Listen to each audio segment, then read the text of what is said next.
Assalamualaikum warahmatullahi wabarakatuh. Welcome to the sixth meeting of critical discourse analysis. Today I'm going to change our topic from the figures of CDA to the ideologies of CDA so that you can have better understanding about ideologies before we understand the theories of CDA from those figures. So let's start. Bismillahirrahmanirrahim. Ideology. What is ideology? Ideology is a specific set of beliefs and assumptions that people have about things like what is good and bad, what is right and wrong, and what is normal and abnormal. So if you think that ideology is only related to religions, it is actually wider than that. People have set of beliefs in terms of politics or in terms of economy, etc. There are so many aspects that we have set of beliefs. What we believe as good or bad, what we believe as right or wrong, and what we believe as normal and abnormal, those beliefs are ideologies, are called our ideology. So that is the definition of ideology. And ideology is actually very common in the language use. So by using language or writing a language, we can show our ideology from everything that we say or everything that we write. So that's why language and ideology are very related. For example, is in the discourse below. The presidential regulation on liquor is against the first two principles of Pancasila, namely belief in the one and only God, as well as just and civil humanity. So for this discourse, it is actually the discourse that I have assigned to you before about the regulation or perpres about the liquor, investasi minuman beralkohol, something that has been cancelled by the president actually. However, we're going to use this as the example. The speaker believes that the president has made a wrong decision by creating a presidential regulation on liquor investment. So that means the speaker has an ideology that he believes this kind of regulation is wrong. This is wrong and not right. To strengthen his belief and to convince the listeners, he argues that the regulation is against the principles of Pancasila. So the word that I wrote in red here, these are the keywords of these discourses. The discourse is talking about the liquor, and the liquor or the regulation of liquor is against the Pancasila.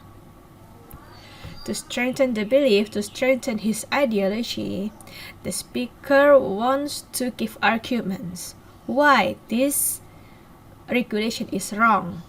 The argument is that the regulation is against the foundation of our country. The foundation of our country is Pancasila. So if something is against Pancasila, it means that it is wrong. Next, alcohol is taboo in all religions because of its harmful effects. It also has destructive effects on physical and mental health, as well as the thoughts and senses.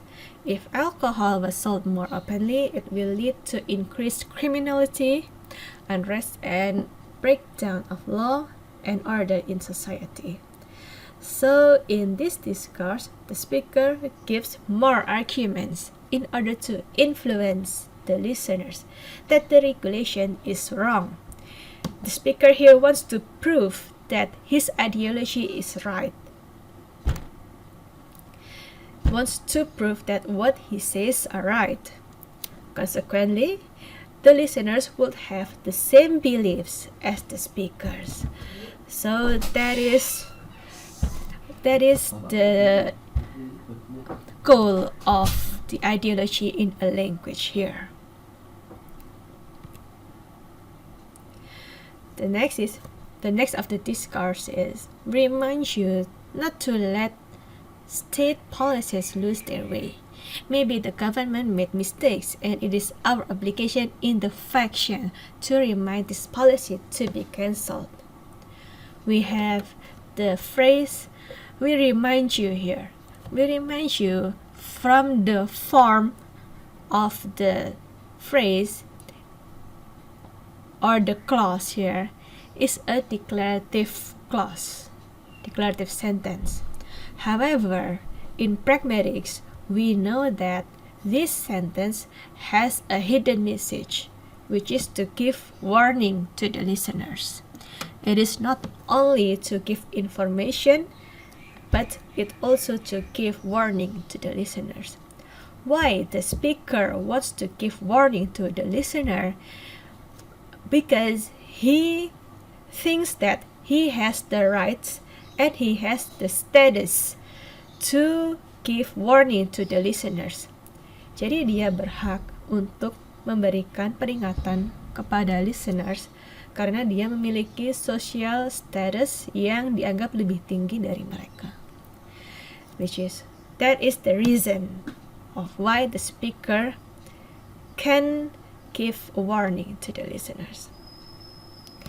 The speaker mentions that it's his obligation or duty to remind people because he belongs to a certain political faction. Actually, this part is kind of irrelevant to the discourse, right?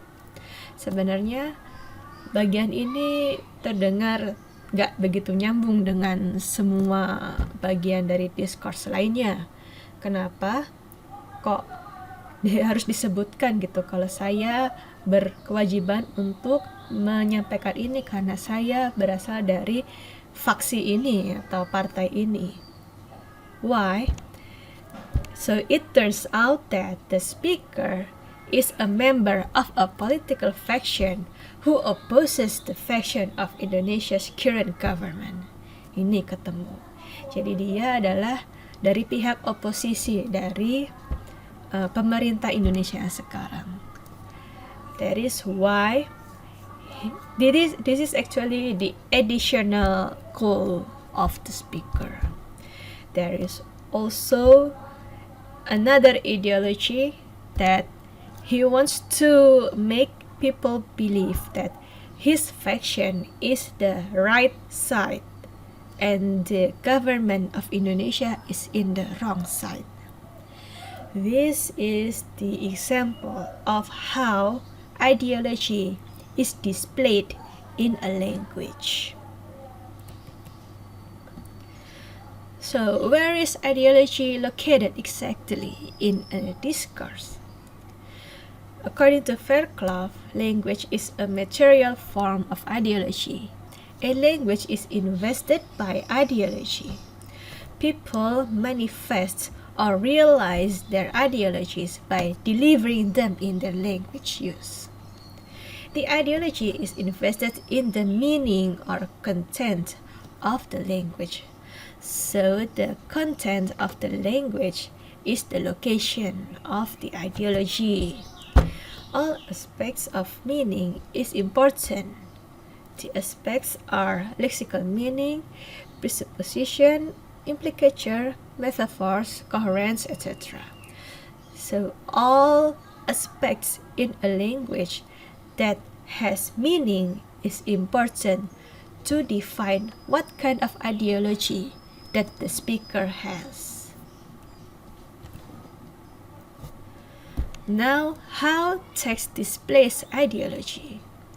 A text shows ideology in the ways the author creates versions of reality. versions of reality is what is right or wrong or normal and abnormal, etc., based on their choice of words and how they combine words together. So by choosing our words and how we arrange or combine our words, we can display our ideology through the text that we create. The ways the author constructs certain kinds of relationships between him or her and the readers. For example, the speaker of the previous discourse that I have given to you from the certain faction, he has the right to give warning because he believes that the relationship between him and the audience is that he is the leader of the audience. That is the relationship. Why he is the leader? Because he is a member of the political faction. A text also displays ideology in the ways the author appropriates the words of other people and how he or she represents those words. Appropriates here means that the author take or make use of the words of other people, and usually it is without the permission of other people. That is appropriating. And then text displays ideology in the ways the author creates and strengthens a larger system of belief and knowledge. So you have already known about how to strengthen my ideology or the speaker's ideology. The way we strengthen the ideology is to give argument why our ideology is right. That system of belief will be used by the author to determine what counts as right or wrong, good or bad, and normal or abnormal in a particular society. Hegemony.